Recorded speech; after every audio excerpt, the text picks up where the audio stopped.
नमस्कार, मैं हूं श्वेता। बिहारी न्यूज में आपका स्वागत है। आज है 5 जुलाई, दिन शनिवार। खबरों की ओर बढ़ने से पहले एक नजर डालते हैं आज की टॉप हेडलाइंस पर। मुहर्रम जुलूस के लिए अनुमति और लाइसेंस होगा अनिवार्य। भड़काऊ नारे, पोस्टर और बाइक स्टंट पर रहेगा प्रतिबंध। आयोजकों को 5 से 10 वॉलेंटियर की देनी होगी सूची। 13 सितंबर को होगी बीपीएससी प्रारंभिक परीक्षा। अब 10 सितंबर को होगी एएओ परीक्षा। मुख्य परीक्षा 26-27 जुलाई को होगी प्रस्तावित। बिहार में जमीन दस्तावेजों के लिए बड़ा डिजिटल कदम। कैथी लिपि के दस्तावेजों का होगा देवनागरी में अनुवाद। रिटायर्ड कर्मियों पर निर्भरता होगी कम। वैशाली में तैयार हुआ भव्य बुद्ध स्मृति स्तूप। जुलाई में होगा उद्घाटन। पर्यटन के लिए बनेगा आकर्षण का केंद्र। बिहार खेल विश्वविद्यालय का नया नियम खिलाड़ियों के लिए राहत। पीजीडीएससी कोर्स 2025 की अंतिम तिथि अब 14 जुलाई को। 45 वर्ष तक की आयु वाले उम्मीदवार कर सकते हैं आवेदन। भारत निर्वाचन आयोग ने पुनरीक्षण के नियम किए साफ। मतदाता सूची सुधार के लिए 11 दस्तावेजों की सूची जारी। ऑनलाइन और ऑफलाइन दोनों विकल्पों में भरे जाएंगे फॉर्म। गिल की क्लासिक पारी की जडेजा ने जमकर की तारीफ। टेस्ट में शतक से चुके जडेजा, बोले कप्तानी का समय निकल चुका है। तो ये थी आज की टॉप हेडलाइंस। अब नजर डालते हैं उन 25 बड़ी खबरों पर जो आपके लिए जानना है जरूरी। इंडियन नेवी ग्रुप बी और सी भर्ती, 1110 पदों पर मौका। इंडियन नेवी ने ग्रुप बी और ग्रुप सी के 1110 पदों पर भर्ती हेतु आधिकारिक नोटिफिकेशन जारी किया है। पदों में staff nurse, chargeman, pest control worker, MTS शामिल है। ऑनलाइन आवेदन प्रक्रिया आज से शुरू होकर के 18 जुलाई 2025 की रात 11:50 तक चलेगी। आवेदन के लिए उम्मीदवार की आयु सीमा 18 से 50 वर्ष होनी चाहिए, जिसमें SC/ST को 5 वर्ष, OBC को 3 वर्ष की छूट दी गई है। पात्रता के अनुसार उम्मीदवारों के पास 10वीं 12वीं और विज्ञान में स्नातक की डिग्री होनी चाहिए। जनरल, OBC, EWC वर्ग का शुल्क 2085, जबकि SC/ST महिला को छूट है। चयन स्क्रीनिंग और 100 अंकों की लिखित परीक्षा से होगा। वेतनमान 18,000 से 1,12,400 तक है। आवेदन और जानकारी के लिए विजिट करें joinindiannavy.gov.in पर। कैथी लिपि के दस्तावेजों का होगा देवनागरी में अनुवाद। बिहार सरकार का राजस्व और भूमि सुधार विभाग कैथी लिपि में मौजूद पुराने भूमि दस्तावेजों का देवनागरी में अनुवाद कराएगा। इसके लिए डिजिटल इंडिया भाषणी डिवीजन के साथ करार हुआ है। इस पहल से विशेष सर्वेक्षण और पुनरीक्षण अभिलेखों को पढ़ने में मदद मिलेगी, जिससे रिटायर्ड कर्मियों पर निर्भरता कम होगी। मुख्य सचिव अमृत लाल मीणा ने इसे सराहनीय कदम बताया और पाली लिपि के अनुवाद पर भी जोर दिया है। कार्यक्रम में विभिन्न विभागों के वरिष्ठ अधिकारी और तकनीकी विशेषज्ञ शामिल हुए। ये प्रयास प्रशासनिक समस्याओं के तकनीकी समाधान और डेटा डिजिटलीकरण की दिशा में उपयोगी होगा। 882 करोड़ की लागत से भव्य मंदिर निर्माण शुरू। सीतामढ़ी के पुनौरा धाम में माता जानकी के भव्य मंदिर का निर्माण 882 करोड़ रुपए की लागत से किया जाएगा। अयोध्या के श्री राम मंदिर की तर्ज पर बने इस मंदिर परिसर में वेद पाठशाला, पुस्तकालय, संग्रहालय, धर्मशाला, यज्ञ मंडप, जानकी कुंड घाट, सीता रसोई, मिथिला हाट, ऑडिटोरियम, फूड कोर्ट, सुरक्षा व्यवस्था जैसे सुविधाएं होगी। मिथिला की लोक संस्कृति को बढ़ावा देने हेतु हाट और सांस्कृतिक मंच बनाए जाएंगे। वहीं मंदिर परिसर और बाहरी क्षेत्र को सुंदर लैंडस्केप, बैठने की व्यवस्था, वर्षा जल संचय, पार्किंग और सड़क निर्माण जैसी आधुनिक सुविधाएं से सजाया जाएगा। बिहारी बर्थडे स्पेशल में आज बात होगी बीरेंद्र नाथ सरकार की। बीरेंद्र नाथ सरकार, जो भारतीय सिनेमा के पायनियर और न्यू थिएटर्स कलकत्ता के संस्थापक थे, 5 जुलाई 1901 को भागलपुर में जन्मे BN सरकार ने लंदन से इंजीनियरिंग की पढ़ाई की, लेकिन उनका असली जुनून फिल्मों में था। उन्होंने 1931 में न्यू थिएटर्स की स्थापना की, जिसमें देवदास, विद्यापति, मुक्ति जैसी क्लासिक फिल्मों को जन्म दिया। उन्होंने प्रेम कुमार, अर्थाती, देवकी बोस, PC बरुआ, बिमल रॉय और कई ऐसे दिग्गजों को प्लेटफॉर्म दिया। उन्होंने 1970 में दादा साहब फाल्के पुरस्कार और 1972 में पद्म भूषण से सम्मानित किया गया। बिहार खेल विश्वविद्यालय का नया नियम खिलाड़ियों के लिए राहत। बिहार खेल विश्वविद्यालय राजगीर ने सत्र 2025-26 के पीजी डीएससी कोर्स में खिलाड़ियों को बड़ी राहत दी है। अब पात्रता में ढील देते हुए केवल एक बार की खेल सहभागिता और आयु सीमा को 45 वर्ष तक बढ़ा दिया गया है। इससे अधिक उम्मीदवार आवेदन कर सकेंगे। आवेदन की अंतिम तिथि 14 जुलाई 2025 निर्धारित की गई है। एथलेटिक्स और क्रिकेट में 20-20 सीटें उपलब्ध है। यह डिप्लोमा NSNIC पटियाला और LNIPE ग्वालियर के समकक्ष मान्य प्राप्त है। पहले से आवेदन कर चुके अभ्यर्थियों को दोबारा आवेदन नहीं करना होगा। अधिक जानकारी के लिए हेल्पलाइन नंबर 9102380222 या फिर 9955508584 या फिर 9955507974। मुहर्रम जुलूस के लिए अनुमति और लाइसेंस होगा अनिवार्य। बिहार पुलिस ने मुहर्रम जुलूस को लेकर के गाइडलाइन जारी की है। जुलूस निकालने के लिए प्रशासन से अनुमति और लाइसेंस अनिवार्य होगा। भड़काऊ नारे, पोस्टर, बैनर और बाइक स्टंट पर प्रतिबंध रहेगा। आयोजकों को 5 से 10 वॉलेंटियर की सूची देनी होगी। जुलूस तय रूट से ही निकाला जा सकेगा, जिसकी जानकारी प्रशासन को पहले देनी होगी। डीजे बैंड की आवाज सीमित रहेगी और समय निर्धारित होगा। शराब या फिर नशीले पदार्थ का सेवन, अफवाह फैलाना या फिर सोशल मीडिया पर भ्रामक सामग्री पोस्ट करना सख्त वर्जित है। सभी समुदाय से सौहार्द बनाए रखने और छोटे बच्चों को दूर रखने की अपील की गई। मतदाता सूची सुधार के लिए 11 दस्तावेजों की सूची जारी। भारत निर्वाचन आयोग द्वारा मतदाता सूची के विशेष गहन पुनरीक्षण अभियान के तहत BLO घर घर जाकर के गणना प्रपत्र दे रहे हैं, जिससे ऑनलाइन या फिर QR कोड स्कैन कर भी भरा जा सकता है। 1 जुलाई 1987 से पहले जन्म लेने वालों को जन्म तिथि और जन्म स्थान का प्रमाण देना होगा। 1 जुलाई 1987 से 2 दिसंबर 2004 के बीच जन्म लेने वालों को स्वयं और अपने माता पिता के जन्म प्रमाण पत्र देने होंगे। जिनका नाम 1 जनवरी 2003 की मतदाता सूची में है, उनके माता पिता का नाम उस सूची में है, उन्हें दस्तावेज नहीं देने होंगे।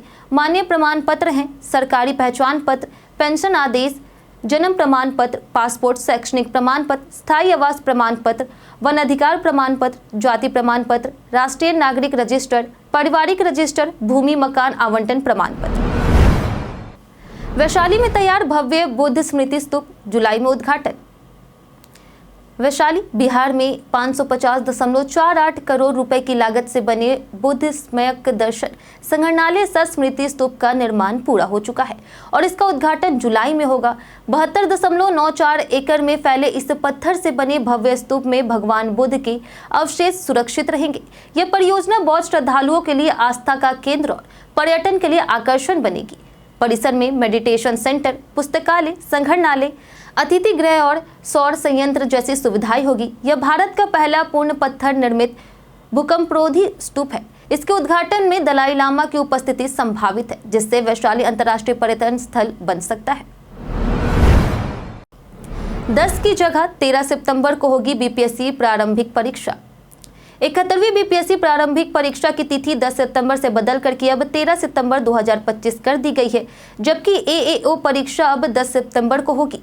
यह बदलाव प्रशासनिक कारणों से किया गया है। 71वीं परीक्षा में 4.70 लाख से अधिक अभ्यर्थियों ने आवेदन किया और कुल 1298 पदों पर नियुक्ति की जाएगी। प्रारंभिक परीक्षा MCQ प्रकार की होगी और केवल स्क्रीनिंग के लिए ही होगी। मुख्य परीक्षा 26 से 27 जुलाई को प्रस्तावित है। उम्मीदवारों को आयोग की वेबसाइट पर नियमित अपडेट देखने की सलाह दी गई है। वहीं आयोग ने तिथियों में और बदलाव की संभावना से इनकार नहीं किया है। जेलों में बंद 228 बच्चों की शिक्षा पर कोर्ट सख्त। पटना हाई कोर्ट ने जेलों में अपनी माताओं के साथ बंद 1 से 6 वर्ष के 228 बच्चों का शिक्षा व्यवस्था को लेकर के राज्य सरकार, IG कारा और बालसा से जवाब मांगा है। कोर्ट ने पूछा कि इन बच्चों को किन स्कूलों में भेजा जा रहा। अधिवक्ता विकास पंकज ने बताया कि 2002 की अधिसूचना के बावजूद सुविधाएं नाकाफी है।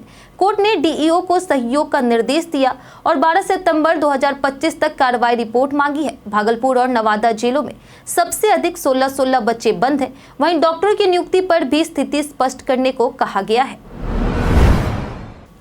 पटना में पहली बार दौड़ेगी मैनहोल मरम्मत एम्बुलेंस।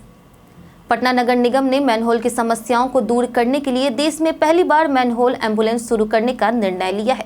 यह विशेष गाड़ियां शहर के 75 वार्डों में खुले और टूटे मैनहोल की मरम्मत करेगी। मानसून के दौरान सेवा शुरू होगी, जिसमें टीम, उपकरण और ढक्कन मौजूद होंगे।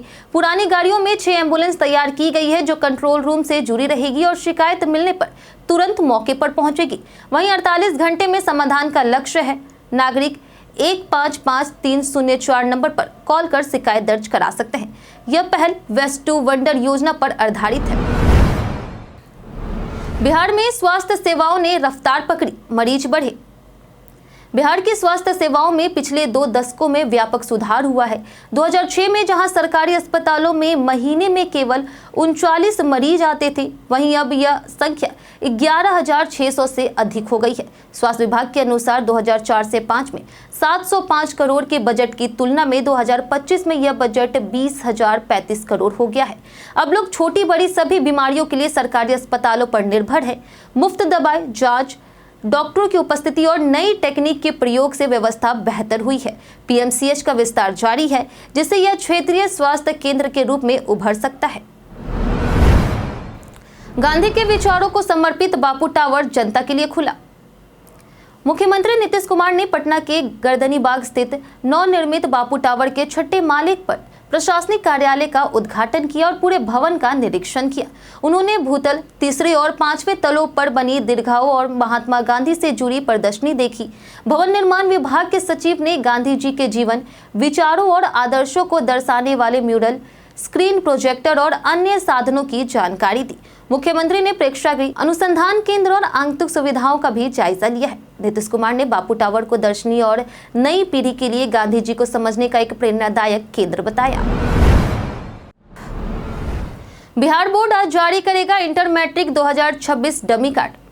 बिहार विद्यालय परीक्षा समिति ने इंटर और मैट्रिक 2026 परीक्षा में शामिल होने वाले छात्रों के लिए डमी रजिस्ट्रेशन कार्ड आज जारी किया जाएगा।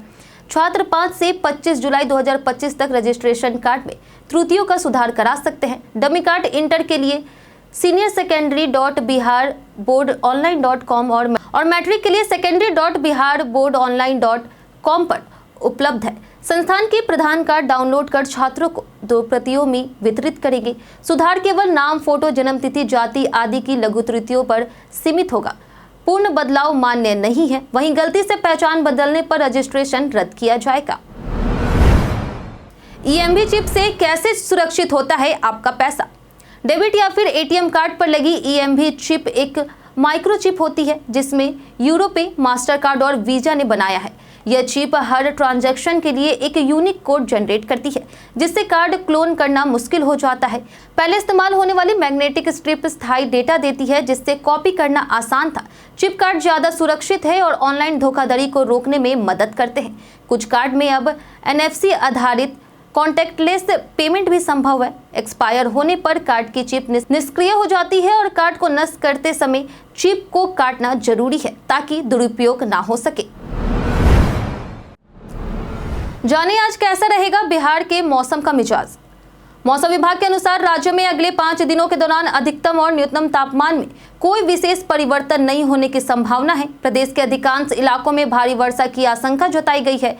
वहीं राज्य के दक्षिण पश्चिम भागों के कुछ स्थानों पर मेघ और गरज के साथ तेज हवा चलने का पूर्वानुमान लगाया गया है। अगर बात करें आज के अधिकतम तापमान की, तो राज्य के अधिकांश जिलों में आज का तापमान 36 से 38 डिग्री, तो वहीं कुछ जिलों में 32 से 34 डिग्री रहने की संभावना है। और न्यूनतम तापमान की बात करें तो 26 से 28 डिग्री रहने की आशंका जताई गई है। पालतू जानवरों को लेकर ट्रेन में सफर कैसे करें? अगर आप अपने पालतू डॉग या फिर बिल्ली को ट्रेन में साथ ले जाना चाहते हैं तो भारतीय रेलवे इसके लिए अनुमति देता है, लेकिन कुछ नियमों के तहत। सबसे पहले आपको फर्स्ट क्लास एसी में पूरा कूप बुक करना होगा या गार्ड कोच में पिंजरे के साथ भेजना होगा। इसके लिए स्टेशन के चीफ रिजर्वेशन अधिकारी को आवेदन देना होता है। यात्रा से पहले वैक्सीनेशन दस्तावेज जरूरी है। सिर्फ एक पेट को एक PNR पर ले जाया जा सकता है। निर्धारित किराया देना होता है और यात्रा के दौरान पेट की पूरी जिम्मेदारी यात्री की होती है। तेज प्रताप ऐश्वर्या तलाक केस की अगली सुनवाई 8 अगस्त को। तेज प्रताप यादव और ऐश्वर्या राय के तलाक मामले में 4 जुलाई को पटना सिविल कोर्ट में सुनवाई हुई, जिसमें अगली तारीख 8 अगस्त तय की गई है। कोर्ट चाहता है कि यह मामला जल्द सुलझे, इसलिए अगली बार जज और दोनों पक्षों के वकील चैम्बर में सेटलमेंट की कोशिश करेंगे। ऐश्वर्या की ओर से लिखित डिमांड नहीं आई है, लेकिन ओरल रूप से गाड़ी और घर की मांग की गई थी। तेज प्रताप की ओर से 20,000 रुपए का घर दिया गया, पर ऐश्वर्या वहां नहीं गई। वकील ने बताया कि तेज प्रताप की सालाना आय 8 लाख है। रजौली से चुनाव लड़ने को तैयार है संतोष सुमन।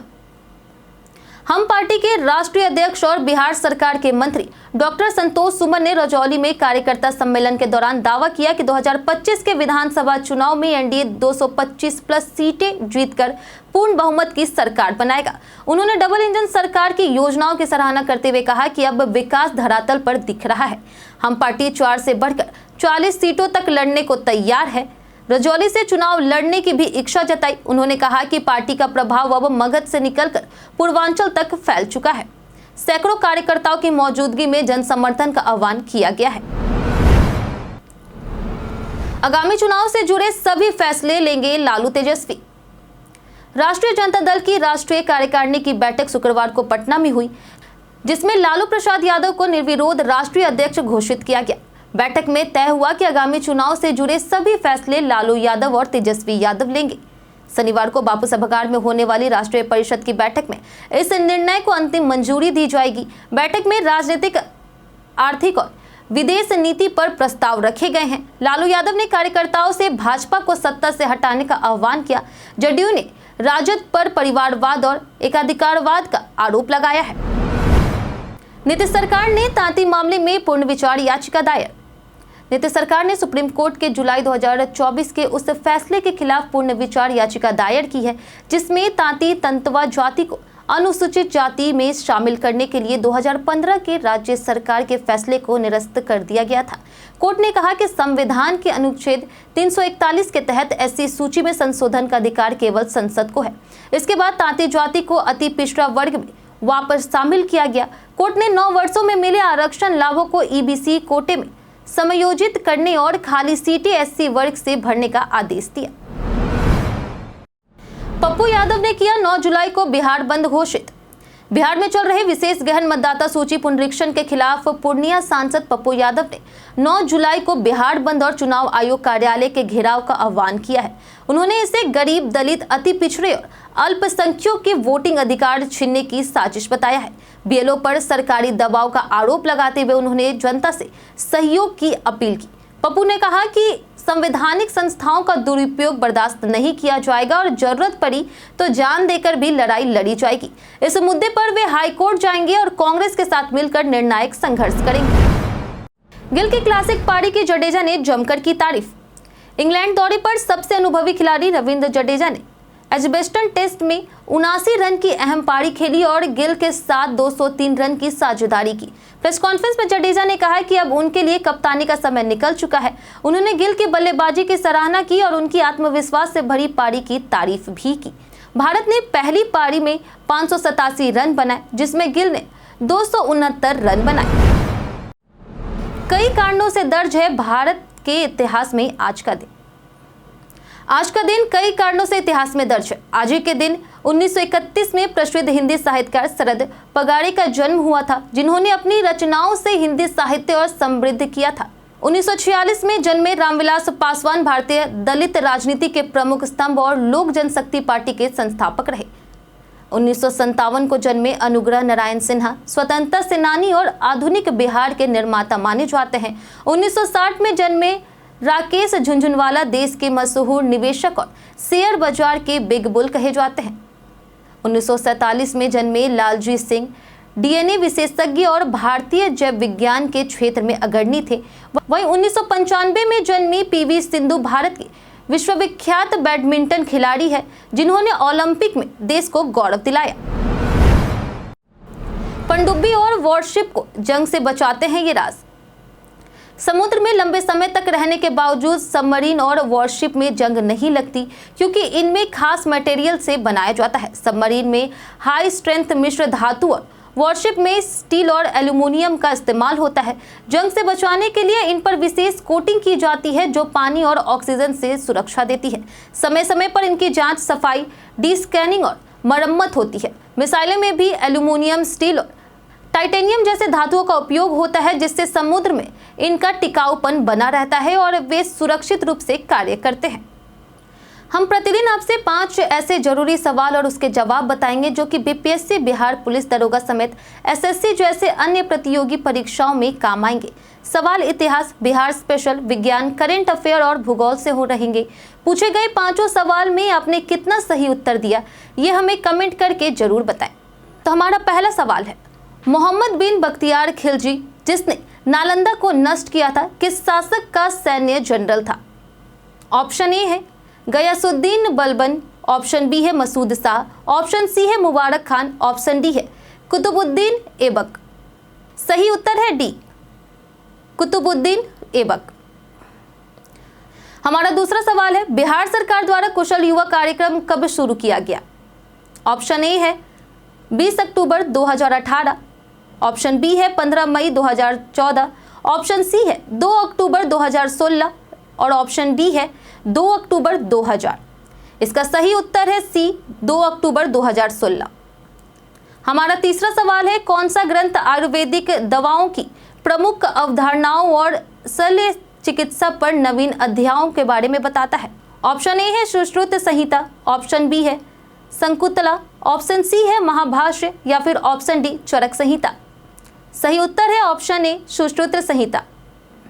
हमारा चौथा सवाल है, इनमें से किस राज्य में मुख्यमंत्री गुरु शिष्य परंपरा योजना की शुरुआत की गई? ऑप्शन ए है तमिलनाडु, ऑप्शन बी है झारखंड, ऑप्शन सी है मध्य प्रदेश या फिर ऑप्शन डी बिहार। सही उत्तर है ऑप्शन डी बिहार। हमारा पांचवा सवाल है, भारत की पहली यूपीआई संचालित बैंक शाखा को किसके द्वारा शुरू किया गया? ऑप्शन ए है स्लाइस, ऑप्शन बी है फोन पे, ऑप्शन सी है एचडीएफसी या फिर ऑप्शन डी केनरा बैंक। इसका सही उत्तर है ऑप्शन ए स्लाइस। बीते दिन हमारे द्वारा पूछे गए सवाल का जवाब आप लोगों में से बहुत लोगों ने हमारे कमेंट बॉक्स सेक्शन में लिख कर दिया है। जिन्होंने हमारे द्वारा पूछे गए सवाल का जवाब दिया है उनके नाम है विजय घायल, प्रदीप पंडित, राकेश मिश्रा, अरविंद कुमार, आलोक प्रियदर्शी, संजीव कुमार, मुन्ना प्रसाद, पिंटू कुमार, अनवर करीम खान, चंदन कुमार, राजीव कुमार, राजकिशोर महतो, शंकर कुमार, गीता देवी, आकाश अग्रवाल, श्वेता रॉय और सत्येंद्र कुमार। इसी के साथ बढ़ते हैं आज के सवाल की ओर और आज का सवाल है, क्या शिक्षा से ही गरीबी मिटाई जा सकती है? आप अपना जवाब हमें हमारे कमेंट सेक्शन में लिखकर जरूर बताएं। आज के लिए इतना ही। बिहार की तमाम खबरों के साथ बने रहने के लिए देखते रहें बिहारी न्यूज़। और साथ ही अगर आप YouTube चैनल पर देख रहे हैं तो चैनल को सब्सक्राइब करें और अगर आप Facebook पेज पर देख रहे हैं तो लाइक और फॉलो जरूर करें।